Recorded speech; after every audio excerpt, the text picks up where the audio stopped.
I have two purposes in my life. One purpose is to build consensus from individual life to families to businesses and communities, all the way up to even the nation, tribe and nation level. I've been doing this for many, many, many years. I do it all over the world. I've been able to help people reach 100% consensus, which is what I define consensus as anyway, is 100% agreement to do the right thing. I often do most of the time I do my work in a circle, and that is really helps to create some symbolism that we all see the world differently, and where you sit in the circle, you describe the room in front of you differently. And I think sort of that the Creator,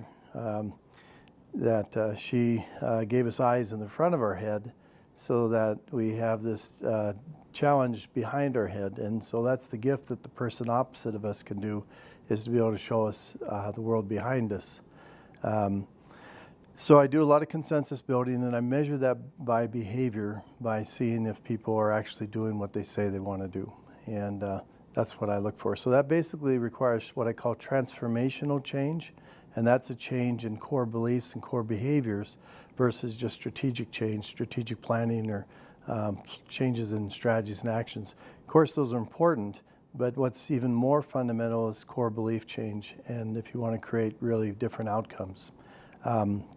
You know, if you're happy with what you got, keep doing what you're doing, but you know, the definition of insanity is to expect different results by doing the same thing. So it's like, you know, you've got to be able to do things differently. And what I find with most people is they usually don't have enough information when they're frustrated or in conflict.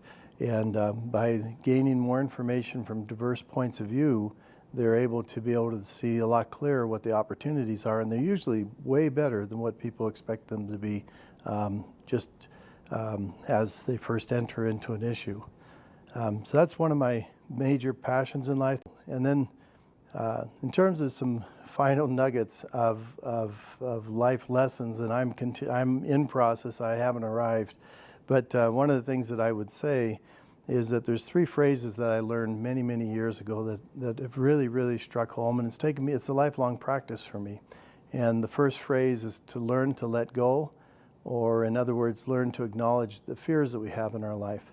A young boy, it reminds me of a story. There was a young boy that wanted to trick an elder, and came up to the elder and said, which is stronger, the evil wolf or the good wolf? And the elder thought for a minute, and he said, well, whichever one you feed. And that's the thing, you know, if you feed your fears, you're going to get your fears. You know, if you feed the good things you're looking for in life, you're going to get those things. And this deals with whether you're doing holism and climate change work like I do, or you're doing consensus building work. Both ways the concepts work. So that's the first phrase, is to let go and acknowledge fears, your fears. Second piece that I've learned is to seek richness and look for the beauty in every day, all around you. And it's amazing. Every time that I become conscious about the idea of richness, I can instantly see richness in my life. And I'm very, very thankful for that lesson and that gift. And I think the thing is, I've really learned to live in the present, in this moment. And at this moment, I see amazing things. And I'm very thankful and very appreciative of everything I have right at this moment. And because tomorrow may not ever come, and yesterday's already gone. So this is what I got. So I have really focused a lot of my life on looking at what's rich in my life. And I'm very thankful, from people to nature to the earth to just all kinds of things that I've been able to enjoy and appreciate.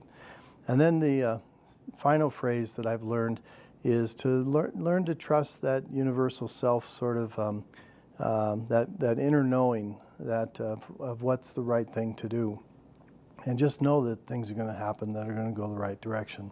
And that one's kind of tough, because a lot of people I used to be this way, have a lot of doubt and worry, and it's like, well, you know, wait, universe, that wasn't exactly what I was thinking, you know. It's like, it doesn't matter. You just let go, and you just let go. You know, if you have troubles with number 3 about trusting the universe, go back to number 1, which is let go and acknowledge fears, you know, acknowledge your fears. So those are the 3 steps that I've really taken in my life that really seem to make a big difference in the outcomes that I'm getting. And it's brought me a lot of joy, And I have spent a lot of time in my life looking for the idea of the law of attraction. So I've seen people do that before. And what's really, really amazing is that you know, if you're feeling rich and you see the world in, you know, through gratefulness and abundance, you have a tendency to attract that. Versus if you're focused on fears and those kinds of things, you have a tendency to attract that. And it's like the wolves, the evil wolf or the good wolf is wherever you focus is what you have a tendency to get. So thank you.